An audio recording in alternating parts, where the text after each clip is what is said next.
Corporations can do what people want to do, and they're a way for people to organize themselves, for people to get together, for example, and to do something that would be difficult to do on their own.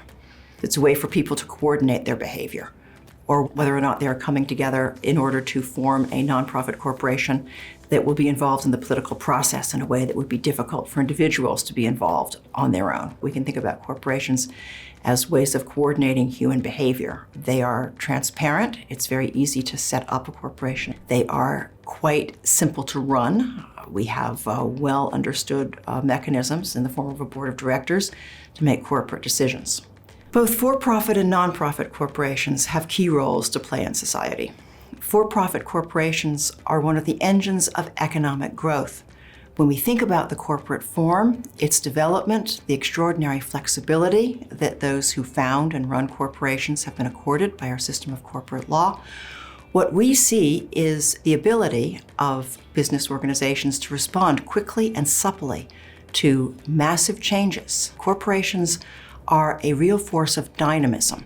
And so we understand why having general incorporation laws, that is allowing pretty much anyone to form a corporation, having thriving capital markets so that for-profit corporations can raise money, both in the form of debt and equity, that they need for operations, we understand why that has been associated with the sort of meteoric economic growth that began in the 18th century and that really got underway with even more momentum in the 19th century and has continued to the present day. Nonprofit corporations are a bit more complicated. Nonprofit corporations do not have shareholders, do not have owners in the sense that for-profit corporations do. Nonprofit corporations are typically set up and then have a board of directors that administers that nonprofit corporation.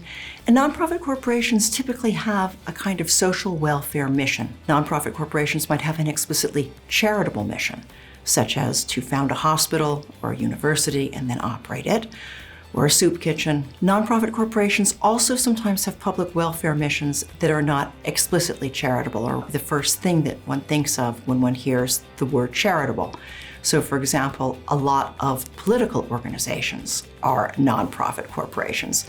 The Citizens United case, one of the most famous cases that the United States Supreme Court has ever decided about corporations, involved a nonprofit corporation that was formed and operated in order to be a participant in the political process.